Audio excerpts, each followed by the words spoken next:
Hey everybody, welcome to T-Roy Cooks and welcome to another Thursday Chatting with Troy. I appreciate you joining us. If this is your first time here, this is where I answer your questions. If you've got a question for me, just ask it in the comments section down below. I'll be sure and add it to my list for a future chat. If you're interested in any of the YouTubers that I may mention, because I've got quite a few YouTubers that actually watch these Thursday chats, I'll mention them and I'll put a link to their channel down in the description box along with my social media, where at in the video that the questions are asked and answered and which questions they are. A bunch of stuff down in that description box. Y'all just hit show more beneath the video. That'll open it up. Check it out. For the beer today, y'all seen me drink this one before. This is from Brazos Valley Brewing Company. This is Willin'. It's a pale ale. I really do like this one, man. This is good stuff. So, going with the old standard that I really do like. Oh, and Justin. I've been Baby Back Maniac, in case you didn't know. Justin, man, I found a local convenience store that's selling the Badger beer, man. Yep, I can get my hands on it. So, cheers to all of y'all out there. Hope y'all had a great Happy New Year. Things are looking good for 2018.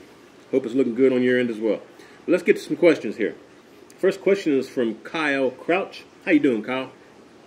He says, how much food product in dollars is purchased to be used solely for videos, and how much is donated to you from other organizations for promoting? Just about all of the food that I use in my videos, you know, I can pay for because of the help and support that all of you guys give me, you know, through my PayPal link. So I appreciate that. As far as money-wise, I probably spend 120 bucks a month on, 120 bucks a week, you know, because I sometimes stuff doesn't turn out the way that I want it to, so sometimes I'll buy like some extra meat. I mean, not like a brisket or pork butt or anything. I don't buy extras of those, but like shrimp, chicken, you know, the cheaper type of meats and stuff. I may buy more than I actually need in the video in case something happens and I need to redo the shoot. You know, so that rarely happens, but it does happen. Is that right? $120 a week? I'm trying to think. No, that's probably closer to a month. Yeah. Unless it's seafood or, you know, something expensive like brisket or something. But probably average 30, 40 bucks a week. How about that? Let's see. What else you got for me here? How much is donated from other organizations? The only food that's donated to me is from Lobels. They do offer me, you know, free product for placement in my videos. And that's some good product too, man. Y'all check them out, lobels.com. Boy, it's good stuff. Let's see. Next question. Appreciate the question there, Mike, Kyle. Sorry. Next question is from Mike. Michael Ruiz. Cheers to you. Do you recommend using oil to season a Weber Smoky Mountain, or should I just run it dry without oil to season it? I would say on the initial burn-in, oil the inside. After that, I don't really think you need to. The only time you may is, let's say you live way up north somewhere and you really give it a thorough cleaning, I mean scrubbing that thing down on the inside to store it for winter. Then you may want to, I'd go ahead and coat with oil during the winter storage, for, you know, while it's being stored. Coat it down with some oil before you store it. But then, when you take it back out, I'd coat it down again and then put, you know, just do a burn on it. You know, just let it burn for 3 or 4 hours. Go ahead and add some smoke wood to it and everything, just like you're going to do a normal cook. You should be good to go. Next question is, again, from Michael. Let's see, he says, also, if I want to let any kind of meat stay in the fridge overnight to soak up the rub, do I have to cover the meat with any kind of a wrap, or can I just leave it out in the pan to the open air? I would say you need to cover it. Leaving it out in the open air, in the fridge, you know, on the shelf without covered, that's going to dry the meat out and dry your rub out. I just put some plastic wrap over it myself. The one time that I will leave meat uncovered is, let's say I'm doing some chicken wings and I want to bake them or I want to fry them and I want that skin to get really crispy. I will wash off the chicken wings and then I will take and put them on like a sheet pan or something, stick that in my fridge, and 4 or 6 hours later you pull them out and that skin's dried up. That helps give you a really nice crispy skin on chicken. So you can do the same thing, not just wings, but legs, chicken thighs, chicken breasts, you know, skin on. But like brisket and pork butt and stuff, I'd say go ahead and cover it. Was that all you had for me? Yeah, that was all you had for me. Cheers to you, Michael. Appreciate the question, bro. Next question is from B. Kramer. How you doing, Mr. Kramer? Cheers to you, brother. He says, cheers, Troy. And cheers again. He actually said 2 cheers. He said, we all want to see you get a little tipsy on YouTube. That ain't going to happen, I don't think, man. I don't know. We'll see. He says, question for you. When buying commercial brand wood chunks from the store, what's your preference? What's your preferred brand? Usually I go with the Western brand. It's actually a company called Western. Got Western stamped all across it. You know, the other thing I would do is get some Mojo bricks. Mojo bricks work really well too, okay? But you have to order those online. He says, where do you purchase them? I can get my local Western chunks of wood from my local grocery store or from Academy Sports and Outdoors or Bass Pro Shops, places like that, you know. If you got a Cabela's, they probably have it. Like I mentioned before, though, the Mojo bricks, they're online. I think you can get both Mojo bricks and that Western brand of chunks of wood. I think you can buy both of that stuff on Amazon. I may check into that, and if you can, I'll put it in my Amazon store for you.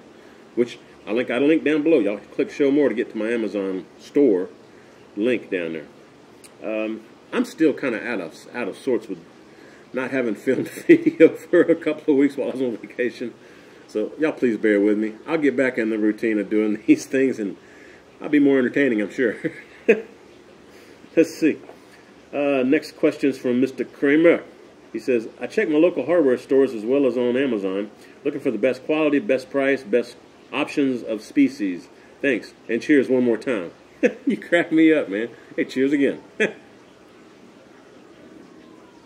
Yeah, if you want some good quality, check out the Mojo bricks, man. To me, they seem to burn longer, and you can get flavors of wood like maple apple together. It's a blend that they mix called maple. You know, you don't see that kind of stuff unless you're wanting to, you know, throw in some maple wood along with some apple wood or maple with cherry or something like that with wood chunks. You could do that as well. But anyway, again, check Amazon. I'll put stuff in my Amazon store relating to this if you're interested, okay? Appreciate the question, man, and cheers again.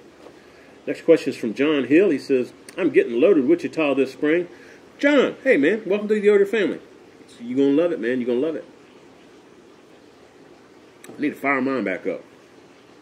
He says, I have the Cheyenne. Oh, cool, man. Cheyenne's cool. He says, what should be my first cook on the Wichita? And also, thanks for all the help.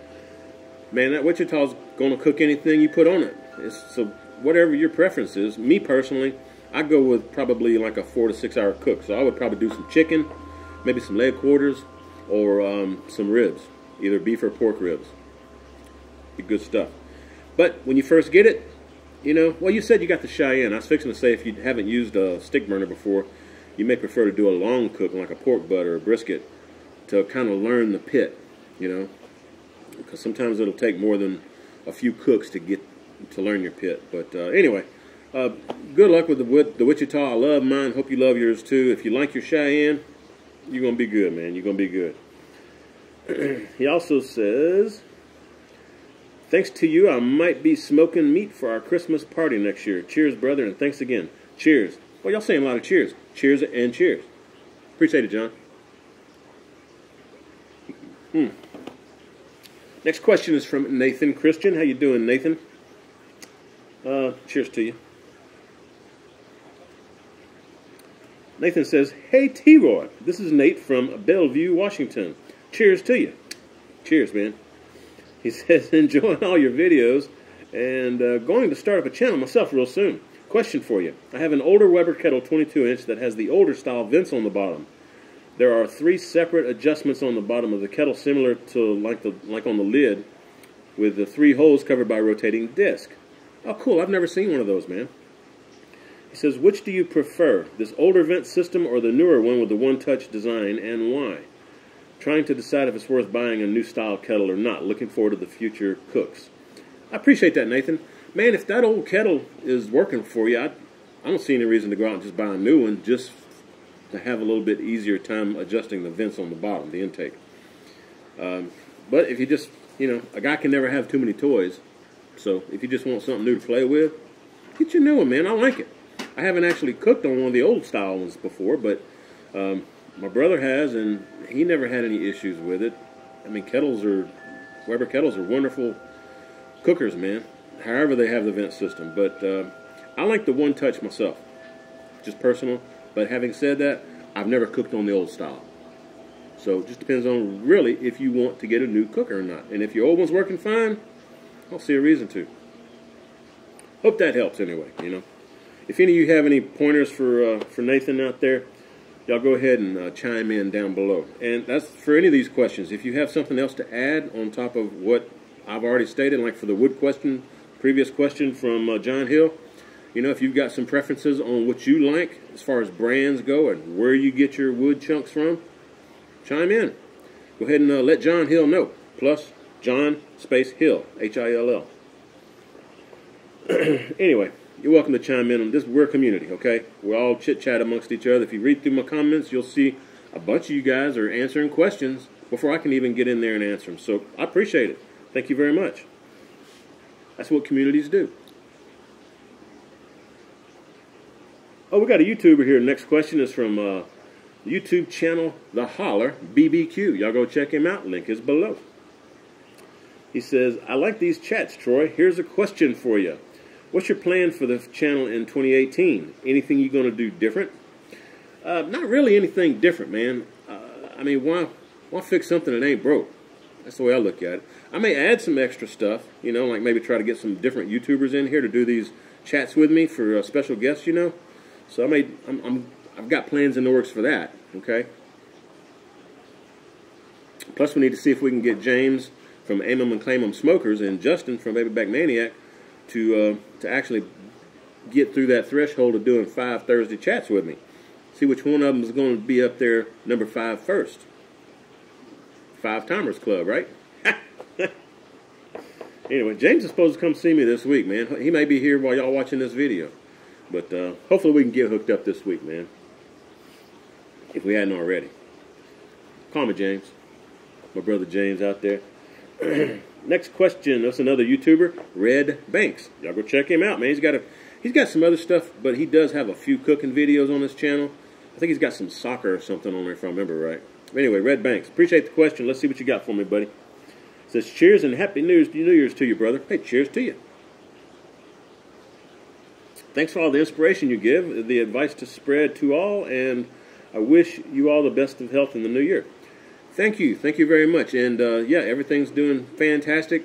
I wish all of you have a very successful and prosperous 2018, and hope each of you are staying healthy. Oh, and I got to give a shout-out to my buddy Russ Helm. Smokes Are Rolling is his YouTube channel. I put it down below for you, too, but he hadn't made a lot of videos lately. He's a trucker now, so he's on the road a lot. But, Russ, we're thinking about you. Hope you're doing well, my friend. Red says, my question is, what's the funniest moment while barbecuing you've ever had? It can be, I can't believe that just happened, or I hope no one saw that. Man, that's a tough one. Seems like I've answered this one way back in the distant past. What happened? Oh, man. I just remember I cooked some chicken fritters one time. It was a recipe somebody suggested, and I cooked it, and they tasted like cardboard, man. Really didn't like them at all. But as far as stuff that's just happened, man, I can't think of nothing off the top of my head. It wasn't cooking related, but it was pretty funny that time that that hornet stung me that time, or yellow jacket. Yeah, it was a yellow jacket. I was doing a Thursday chat, and you can see him crawling up my collar here, and he gets me right back here in the back of the neck, man. That didn't feel too good, but the show must go on, so we continued with the chat after a slight pause. I'm still trying to think. Cooking. I tell you what I did do. Karen likes to use these the stoneware pans, okay? I mean, we cook bacon and all kind of stuff in it. She really got mad at me one time, though. She had just gotten them, and they were still being broke in. It's one of these sheet pan looking things, stoneware. Like from Pampered Chef or somewhere. I can't remember where she got it. But I was baking some potatoes and just pulled it out of the cupboard and put me some potatoes wrapped in tinfoil. Put that on the stoneware cookie sheet, basically. Put it in the oven, and when I pulled that stoneware out with those potatoes, that did not look good. I mean, that foil had like leached into the stoneware, and Karen was mad at me. Woo! Yeah, I had to go out and buy her another one of those stoneware pans. But anyway, don't do that, folks. Don't use foil on your stoneware. Anyway, I can't really think of anything else, man. If any of you guys can remember anything that happened, y'all chime in. Put it down in the comments section down below. This is for Red Banks. Plus Red space Banks. B-A-N-K-S. Red's got a second question. He says, I too have my Yoder fully loaded. I want to get a second piece of equipment that will be able to do a smaller cook, maybe even a rotisserie for picanha, etc. What's the second piece of barbecuing equipment you could not live without? Uh-oh, Lucy's after something. I do like the rotisserie, and I can use it on either the Weber Kettle or the Weber Smoky Mountain, so that's handy. As far as an accessory, man, I can't live without my smoke. I like using that ThermoWorks smoke. You've got to have a really good instant read thermometer or a meat probe of that kind to help you with your cooks. So, I mean, I use it for steaks, I use it for all sorts of things, but pork butt and brisket and all that. As far as cookers go, I'd say, man, I wish I would have got one a long time ago, but Karen recently got me the Weber Kettle, the green one, 22-inch, and I love it. I cook on that thing more than I cook on any of my other cookers now. I really do love that Weber Kettle, man. It's designed for small cooks, you know. But then you can smoke on it too if you've got the slow and sear, which, you know, in the description box you'll find my link for the slow and sear if you're interested in getting one. Wonderful piece of equipment, man. Love that slow and sear. I forgot about that. Yeah. Anyway, hope that answers your question. Cheers to you. Appreciate you asking and watching. Y'all go check him out, Red Banks. Next question we have is from Frank Mull. How you doing, Frank? He says, cheers to you and your channel. Cheers to you. Appreciate it, Frank. Thanks for all the inspiration. Nope, that was the previous question. He says, question from Frank. I'm getting ready to purchase a Yoder Cheyenne smoker. Do you have any knowledge of how it compares to your Wichita? I've only cooked on a master-built electric, and I'm new to this stick burning aspect. I like the quality of the manufacturer, and it seems to be a good product. Cheers to you in the new year and continued success. Thanks, Frank. I appreciate that. And same to you, man. Happy New Year. Cheers.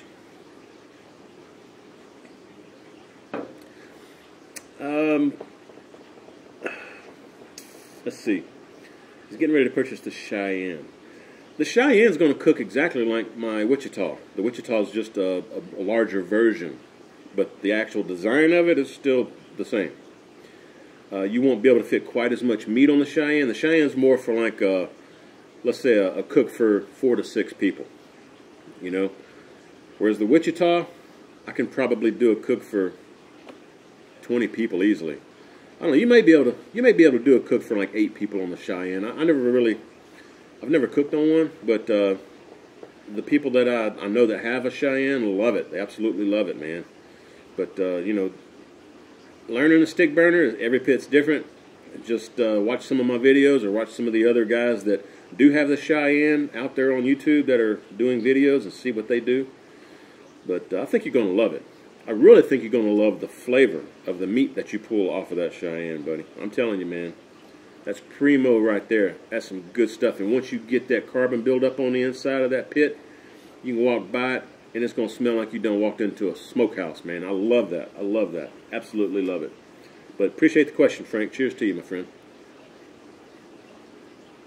Next question. All right, now this is a question that two people asked basically the same question. It's from Rusty BBQ, who's, I don't know that he's got any videos out there. If he does, I'll put a link to his channel. But In for the Grill, my brother Scott. How you doing, Scott? Appreciate it. Both Scott and Rusty asked, what exactly is post oak? You've heard me mention post oak. In fact, I answered a question for Dan over at Smoky Goodness not long ago. He's got a bunch of post oak that fell in his backyard. You know, he's got some post oak trees, and real bad storms came through and knocked out some of the older wood. So he was asking, can he use that for smoking on his smokers? Answer is yes. We use post oak here in Texas, in Central Texas, all the time. It grows naturally here. So post oak is excellent. And post oak is in the oak family, so the trees look similar. They have different shaped leaves than your regular white oak or red oak, but they're all the same family. They're all going to have a very similar flavor, okay? But pin oak, post oak, red oak, white oak, it doesn't matter. It's all good stuff. Post oak just happens to be what we have native here in Central Texas where I'm at, in Austin. That's why we use it. We also have a lot of pecan, so I use pecan. We've also got a lot of mesquite. Let's see. All right, looks like my buddy Scott in for the grill. He's got a second question. Where is it? Where is it? Yeah, Scott also asks, have you ever been to Canada? Thanks. No, Scott, I've never been outside of the United States. Nope, never been to Canada. I sure would like to go visit someday, though. Maybe I can get Booger to take me up there. Y'all remember Booger from Booger 500 US? Love you, Booger. Mwah. Woo, chin chin. No, I've never been to Canada, but I hope to one day. All right, next question we got. This is from Adams BBQ 2016. Question, T-Roy. What's your favorite way to dry age beef? I've seen you done it all over salt, and some you do with the dry bags. What would you recommend? Cheers, all the way from Illinois. Adam, yeah, man. You know, for beginners, I would say start out with the Umai dry steak bags. They work excellent. I mean, they're foolproof, basically. If you're a little venturous type, try the method that I used where I just put some Himalayan salt, Himalayan pink salt, down in the bottom of a casserole dish and put a rack in there like you would hold for a turkey or something in the oven. Put a rack over the salt and then put your meat on the rack so that the salt's not touching the meat, it's just barely above it. But that salt, what it does, it inhibits bacterial growth and other nasties, mold and all that, so that's the reason for the salt. It doesn't really dry out the meat all that much. But the meat will lose, I want to say 18 to 20% of the moisture, and that'll condense the beefy flavor. And you're also going to have some waste, okay? You're going to have to cut off some of that leathery outside. That's waste. Some people eat it. Me personally, I don't. But that's why dry-aged beef costs a whole lot more, because you have a good bit of waste, okay? Plus, you've got the time consumption of letting it dry age. It's not arduous work or anything, but it's time consuming. You know, whether you're going to wait 28 days, 36 days, 35 days, 70 days, whatever, you know, it's just time consuming. And that's electricity that you're having to use to keep it cool. Because I usually like to dry age around 33, 34 degrees Fahrenheit. But, again, if you just want a fail-safe proof method to go with the Umai dry steak bags. It works all the time. Hope that helps, man. I appreciate the question. That was a good one. Next question is from Alex Eberhardt. How you doing, Alex? Appreciate it, man. Says, hey, T-Roy, been watching you for a while, but the first time commenting. Well, you need to comment more often, Alex. Bring it, man. Appreciate the support, man. Cheers to you. Alex says, I built a mini WSM over the summer, and I've been loving it, but I'm wanting to move into the smoking larger meats, like Packer briskets and full rib racks, without cutting them in half. I'm debating between a 22-inch Weber Smoky Mountain or a kettle with the slow and sear. Do they result in the same flavor? Yes. Yes. Very, very similar. I mean, you wouldn't be able to tell them apart. do you think the Weber Smoky Mountain is still the better smoker? For larger cooks, yeah, because you've got the dual racks in there, and plus if you get the 22.5 inch like I've got, you can fit a full rack of ribs in there, and in fact you can fit 3 racks laid flat, 3 racks on each grill grate, so that's 6 racks of ribs you can cook if you're trying to do a party. Whereas on the Weber Kettle, if you tried to do that, you'd only fit maybe 2. And the third one you probably have to cut to get it to fit. So you may get 3, but that third one's going to be cut in half or so. Anyway, you can do at least 2 in there. But the flavors with the slow and sear on the kettle is really, really close to that on the Weber Smoky Mountain. And if you get some nice charcoal, some good long burning charcoal, not the cheap stuff, that slower and sear will give you a nice cook for, you know, using the snake method in there in the slow and sear. You can get, well, I've had close to 15-hour cook on it without having to refuel it. Now I think I did have to put some more water in it, but I didn't have to refuel it with charcoal. So, and on the Weber Smoky Mountain, within like an 18-pound bag, on my 22.5 inch Weber Smoky Mountain, you can get, during the summer, I'd say about a 13 to 15-hour cook. In the wintertime, you're looking like a 10 to 12-hour cook because it's colder. So it burns more fuel to stay hot. But if you're just doing small cooks, go with the kettle and get the slow and sear. You know, if you do parties all the time, or you just want to, you know, expand your horizons and be able to cook more meat, get the Weber Smoky Mountain. Either way, this food's going to taste about the same. Either way. You got something else for me here, Alex? Let's see.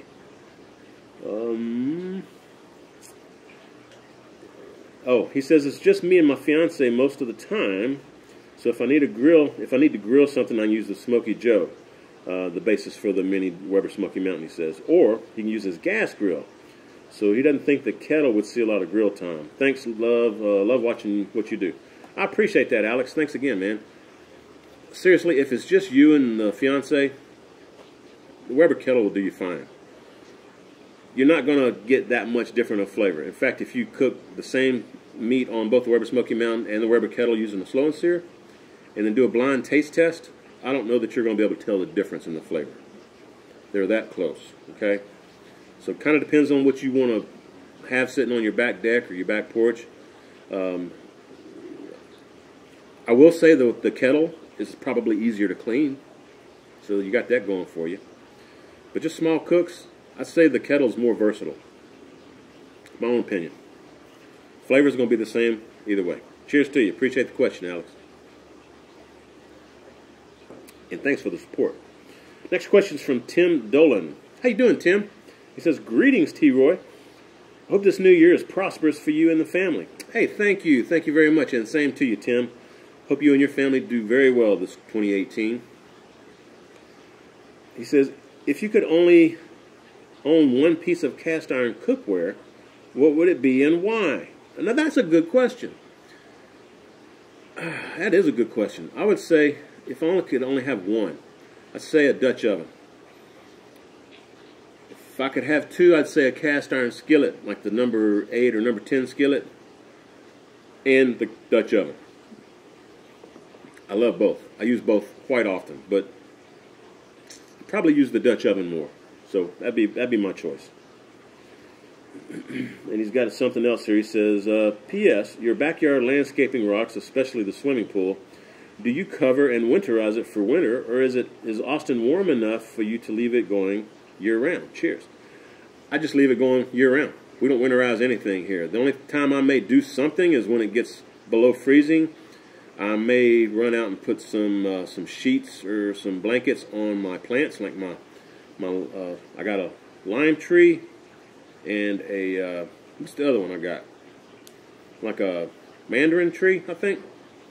So I'll just throw some covers over that, just to kind of protect it from the freeze. But my pool pumps I leave running all the time, 24/7, so it circulates the water. I don't have to worry about it freezing up or anything like that. So I don't know. And plus it's really cool. When it is cold outside, I fire up my hot tub, heat that baby up to like 102 or 104 degrees. come out here and watch me some football, or just sit back and listen to some tunes, watch the stars. Good times, man, good times. So anyway, appreciate the question. Thanks, Tim. Cheers to you, my friend. Hope you have a great new year. Next question. Oh, it's my good friend Austin Grove. How you doing, Austin? Hey, cheers to you, bro. Cheers. About out of beer. Austin says, Troy, just got myself a new Nikon D3400 camera. Congrats, man. He says, I'm afraid the sound will not be good when making the videos. Yeah, a lot of those cameras, the sound didn't, the built-in microphone on them, you don't want to use that.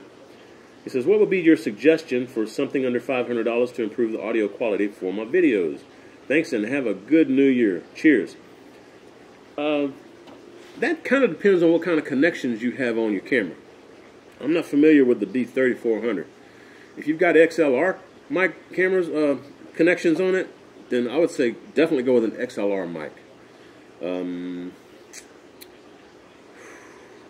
I mean, I'm using Sennheiser. I like Sennheiser.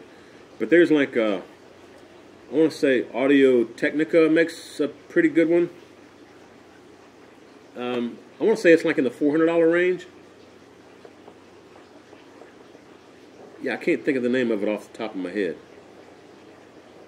Anyway, if I can think of the name of it, I'll put it down in the comments, not the comments, the description box for you, okay? Now, if you've got the regular, like, 1/4 inch or 1/8 inch plug, just for a single plug, to plug a mic in, I would say go with the Rode, R-O-D-E, VidMic Pro. They have both the shotgun version, which is just a mono mic, and they've got the stereo version, which is 2 mics. Now, I will also let you know, I don't really use the stereo mic a whole lot, especially when I'm inside, because that stereo mic picks up all the echoes from my kitchen area. So, a lot of times when I'm shooting inside, I use that Rode mic, the Rode Vid Pro mic, I think is what they call it. I'll add it to my Amazon store for you, okay? And I'll put the other mic, too, in my Amazon store for you. There you go, along with the mics that I use here.